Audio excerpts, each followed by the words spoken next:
झोपली का ग पिल्लू? हो आताच झोपले. चल तू खीर खाऊन घे. चल खीर? चल चल. खीर कसली? कसली म्हणजे काय? खसखशीची खीर आहे. आई पण आणि बिंडे मी काही ऐकणार नाही तुझं. संपायची ती. चल सुरू कर. आई मला खरंच भूक नाही आता. तरीही खायची. अगं बाळंतिणीचा आहार असतो तो. गेल्या काही दिवसात तुझ्याकडे लक्ष नाही देता आलं ग. पण आता मात्र मी माझी चूक सुधारणार आहे. आणि हो, उद्यापासून पिल्लूला आंघोळ आणि मालिश करायला एक बाई बोलवलीये मी. ती तुलाही मालिश करून देईल. कळलं? आता सगळी तुझी जबाबदारी माझी. अहो मी व्यवस्थित आहे. माझी काळजी घ्यायची काहीच गरज नाही आई. आई म्हणतेस ना मला. मग माझ्या लेकीची काळजी नको घ्यायला मी? चल संपव पटकन. मी काय तुझं ऐकणार नाही. मंजिरी घे बाई घे. अगं कुठली बी सासू एवढी माया करायची नाही बघ सुनेवर. शाली लाड करते ना हो तुझे. करून घे. आणि काय ग शाले, पोरीला मालिश कराया बाहेरून बाई बोलिवलीत? कशा पायी? अहो दोघी जणी आहेत ना मसाजच्या. काय बी गरज नाही. मी हाय ना मग खमकी. मॅच केली ना मग तुझी दोन्ही बाळणपण. मॅच दोन्ही पोरासनी मालिश केलं, नाऊ माकू घातलं. हायत ना मग त्यांची नाक तरतरीत. आणि थोरल्याचा नाकाचा शेंडा तर जास्तच ताट आहे.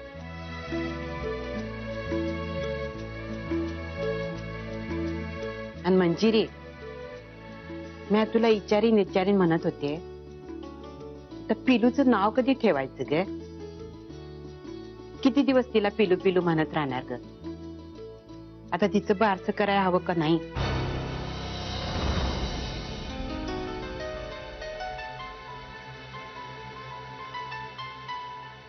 काय ग शाले? हो म्हणजे मी बोलते त्याशी. त्यांनी काहीतरी नाव मनाशी ठरवलं असेल ना. बारसं करायला हवं लवकरच. काय अगदी मोठ्या थाटात नाही करता येणार आपल्याला. साधं घरातल्या घरात करूया.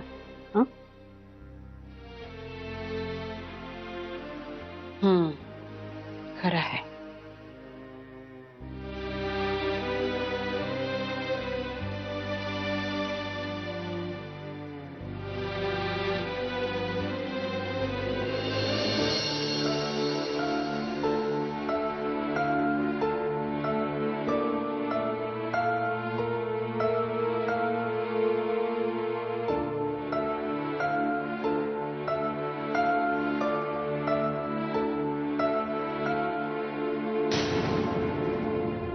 कुठे गेली होतीस?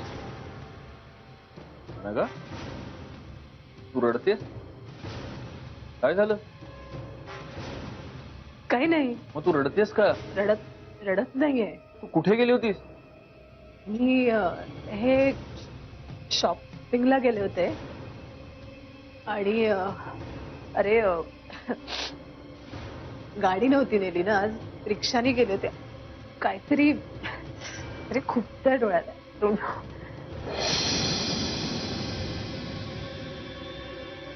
खरं सांगतेस? तू अचानक तुला भेटायला आलो होतो.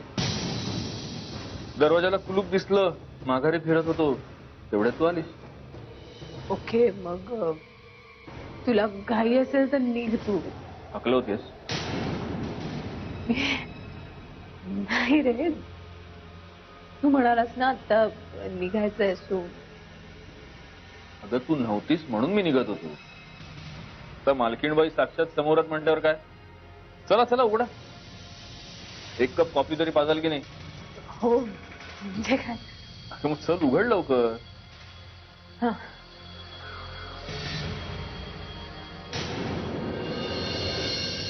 निंबोणीच्या झाडा मागे चंद्र झोपला ग बाई. निंबोणीच्या झाडा मागे चंद्र झोपला ग बाई. आज माझ्या पाडसाला झोप का ग येत नाही. निंबोणीच्या झाडा मागे चंद्र झोपला ग बाई. गाय झोपली गोठ्यात घरट्यात चिऊताई. गाय झोपली गोठ्यात घरट्यात चिऊताई. परसात वेलीवर झोपल्या ग जाई जुई. मीठ पापण्या डोळ्यांच्या गाते तुला मी अंगाई. आज माझ्या पाडसाला झोप का ग येत नाही.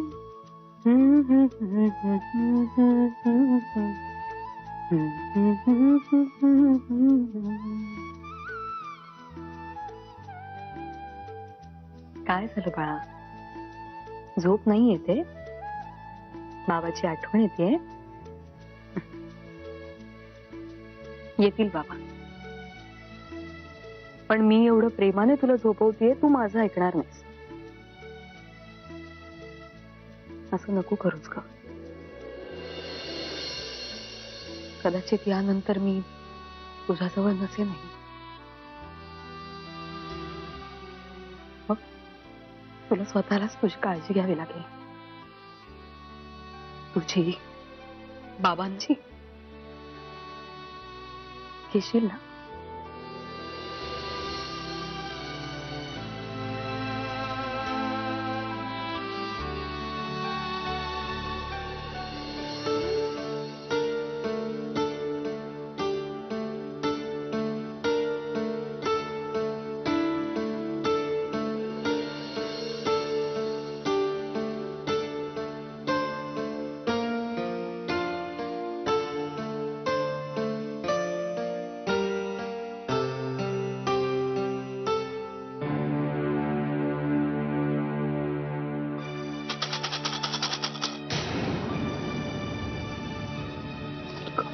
थँक्स.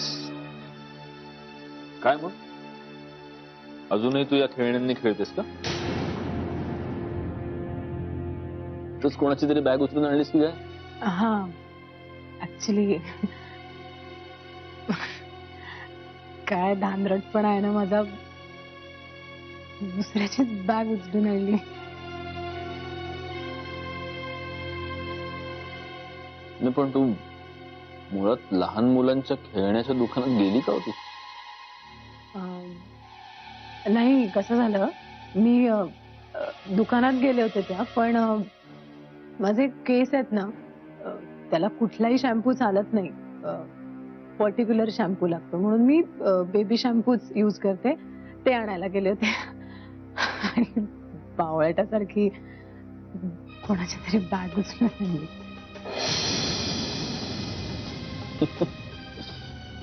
तू दुकानामध्ये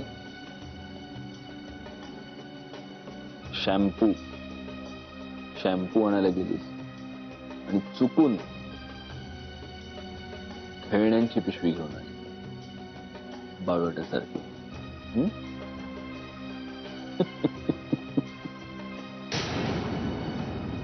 मला खोटं बोलणारी माणसं आवडत नाहीत ना.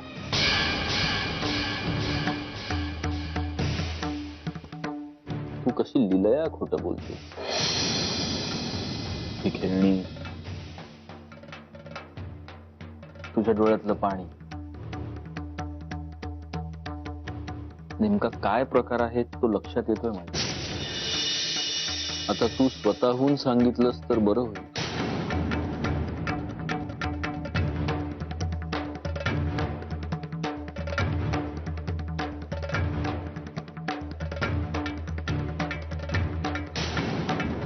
हसतेस का तू? पूर्वीसारखं नाही प्रिया, तू अजून इथेच बसलीस? अगं खाली जेवायला वाट बघते मी. कधीची पानं वाढली येतात? हो, आलेच आत्या. आलेत काय आलेत? लवकर ये. आणि प्रिया, या डुसकी बरोबर गप्पा मारण्यापेक्षा काहीतरी वेगळं करत जा की. तर माझ्यावर का घसरते तुमची गाडी? मी काय बोललीये का तुम्हाला? हे, मी प्रियाशी बोलतीये, तुझ्याशी नाही. पण डुचकी काय प्रियाला म्हणाला? अगं, कोणाचा फोन ग? उचलू तर द्या, मग कळेल ना. मी तुझ्याशी बोलत नाहीये. एक मिनिट, सुहासचा फोन आहे, मी बोलू का त्याच्याशी? हा सुहास, सॉरी, उचलायला जरा वेळ लागला. It's okay Priya. बोल ना, महत्वाचं काम होतं का? हो, महत्वाचंच होतं. आपल्या लग्नाविषयी बोलायचं होतं. काय झालंय? नाही, काळजी करण्यासारखं काहीच नाहीये. रादर आता काळजी करण्याचे दिवस संपले. अगं माऊला त्रास नको म्हणून मीच स्वतः जाऊन गुरुजींशी बोलून आलोय. मग काय म्हणाले ते? गुरुजींनी 9, 23 आणि 25 अशा 3 तारखा दिल्यात. तू सांग आता तुला कुठली कम्फर्टेबल आहे ती. खरंच? अगदी खरं, तुझी शपथ. आणि मला काय विचारतोयस? तू जर मला म्हणालास ना उद्या लग्न करूया, तर उद्या सुद्धा तुझ्या बरोबर सप्तपदी चालायला तयार आहे मी. कारण माझा आता या मुहूर्तावर वगैरे अजिबात विश्वास नाहीये. कम ऑन प्रिया, असं काय करतेस? एवढं चांगलं शुभ कार्य आहे तर आपण मोठ्यांसाठी तरी मुहूर्त वेळ वगैरे बघूया ना. बरं, तू म्हणशील तसं. ठीक आहे, झोप आता. ठेवू ना phone. Good night. Bye. Good night. Bye.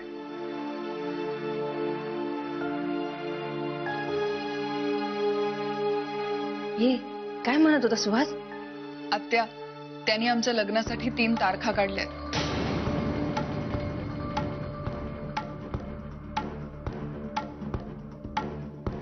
बरं झालं बाई, आई अंबाबाईच पावली.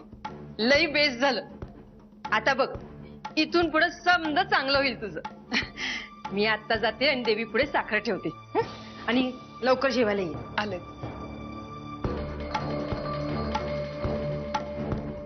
सो आता काय सुहासशी लग्न करणार आहेस तू? फायनली.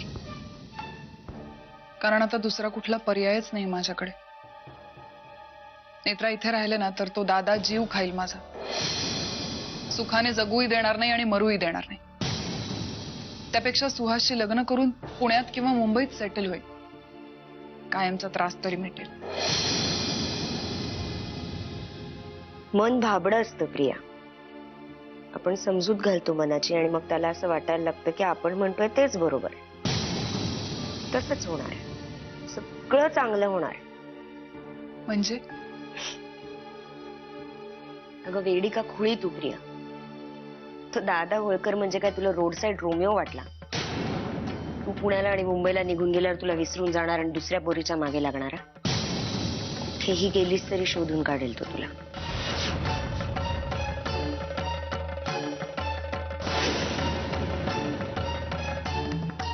पाताळात लपून बसलीस ना तरी सुद्धा.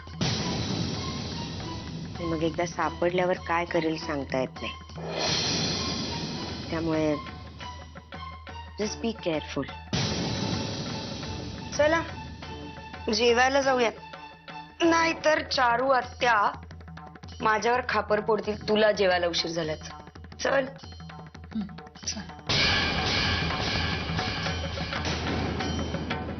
चल सोड,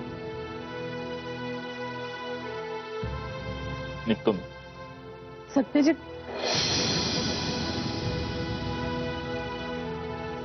मला कळत नाहीये तू काय चालवतेस. काहीच झालेलं नाहीये, मी सांगतेय. जर काहीच झालेलं नाही तर मग मला मगाशी दारातूनच निघून जायला का सांगत होत? अरे मला वाटलं की तू वाट बघत असशील बराच वेळ, उशीर होत असेल. सो नका, मला फक्त इतकंच जाणून घ्यायचंय की तू कुठे गेली होतीस. सांगणार आहेस?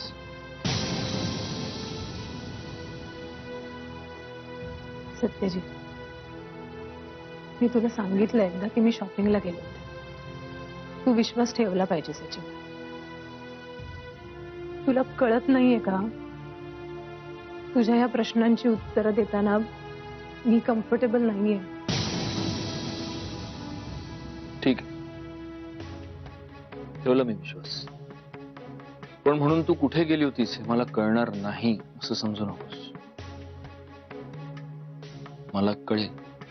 सत्यजित, मैत्रीतनं एका सर्टन पॉइंट नंतर प्रश्न विचारायचे नसतात, विश्वास ठेवायचा असतो समोरच्या, त्याची त्याला स्पेस द्यायची असते. माझा प्रॉब्लेम काय माहितीये का नका, आजपर्यंत मी आयदर डायरेक्ट शत्रुत्व पत्करलंय किंवा मग जीवापाड प्रेम केलं. हे मैत्रीचं वगैरे नातं नवीन आहे माझ्यासाठी, त्यामुळे त्याचे नियम नेमके काय आहे ते मला तितकेसे माहित नाही.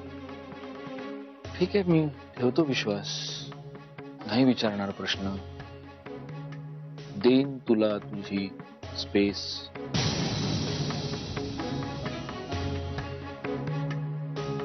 काय बोलत बसलोय सत्यजित आपण? आता काहीतरी बरं बोलूयाच. बरं, ठीक आहे, हवा पाण्याच्या गप्पा मारू. नमस्कार. आजच्या ठळक बातम्या. आज महाराष्ट्रासह भारतभरात भयंकर पर्जन्यवृष्टी झाली, झाडं वाहून गेली, घरं. हे खूपच बोरिंग आहे, हे नको. मी एक जोक सांगू? फाईन, नाही सांगत. बरं, सांग सांग. हा, तर एक अधिकारी शाळेत जातात तपासणीसाठी आणि मुलांना विचारतात की तुमच्या वर्गात सगळ्यात आळशी कोण आहे? मुलं म्हणतात मास्तर आहे. काय, दिस इज नॉट फेअर. ऐक काय, मी तुला एक जोक सांग. दादा आलात का तुम्ही? चला, मी लगेच जेवायलाच वाढते. अनघा आली होती इथे. अनघा? अनघा राजे. अच्छा अच्छा, अनघा राजे म्हणजे तुमच्या बिझनेस क्लायंट आहेत त्याच ना? वहिनींच्या डोहाळ्या जेवणाला घरी आल्या होत्या, बरोबर ना? ती आज इथे आली होती का? घरी? नाही दादा, मला नाही माहिती. म्हणजे मी दिवसभर किचन मध्येच होते ना, इतकं काम असतं ना, किचन मधनं बाहेरच येत नाही मी. मला माहितीच नाही कोण येतं कोण जातं. मला काय वाटतं दादा, आईंना माहिती असेल. ते बघा, आई आल्यात. आई, दादा विचारत होते अनघा राजे घरी आल्या होत्या का? हा प्रश्न तू मलाच विचार सत्या, मी देते उत्तर. मग दे उत्तर. नाही, इथे नको, माझ्या रूम मध्ये चल, आपण बोलूया.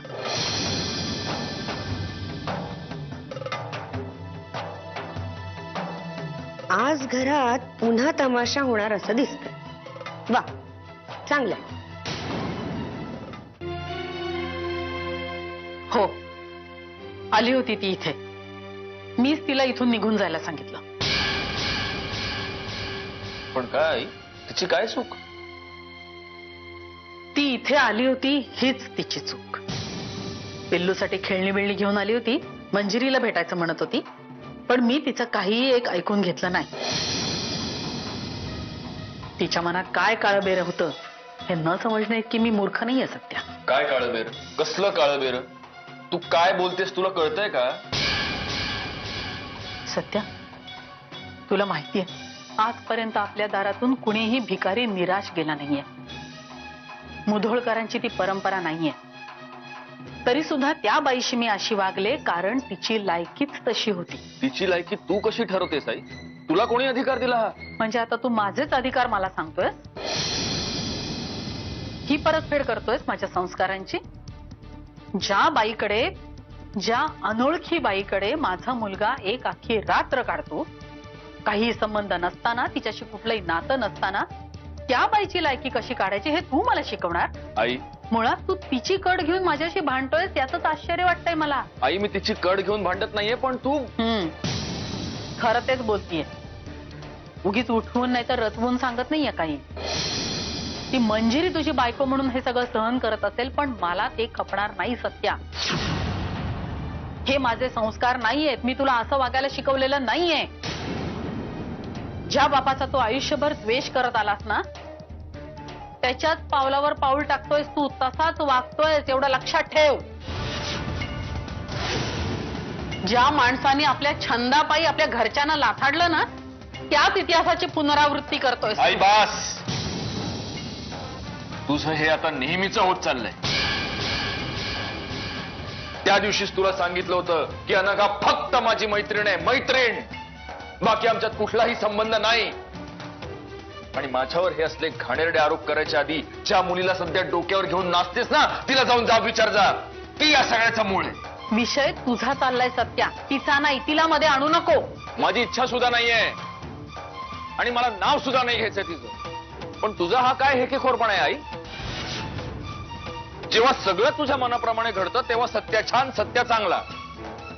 पण आता जरा तुझ्या मनाविरुद्ध काही घडलं तर सत्या त्याच्या बापाचा मुलगा. सत्या, अरे हे काय चाललंय? आई, दादा, घरात लहान बाळ आहे, किमान ह्या गोष्टीचं तरी जरा भान ठेवा. अरे बाहेरपर्यंत आवाज येतोय तुम्हा दोघांचा. गौरा, त्याला माझ्या नजरेसमोरून दूर घेऊन जा. मला याचं तोंडही बघायचं नाहीये. ज्याला माझ्या संस्कारांची किंमत नाही, त्याच्या दृष्टीनं मी स्वार्थी आणि हेकेखोर आहे, मी नाही त्याच्याशी बोलू शकत. मला असं नव्हतं म्हणायचं. हे बघ तू. गौरा, मी काय सांगते तुला, त्याला घेऊन जा. आई. हे बघ, घरामध्ये जर सुखशांती नांदायला हवी असेल आई. तर यांनी माझ्याशी बोलायचं नाही, मी याच्याशी बोलणार नाही. आई प्लीज असं नको. गौरा, जा घेऊन, मला त्रास होतोय. दादा, दादा, ऐक, ऐक. असं नको. दादा, ऐक ना माझं, ऐक, ऐक. हे बघ, हे बघ, हे बघ. बोल ना आई. दादा, आपण आईशी नंतर बोलू. दादा प्लीज चल तू.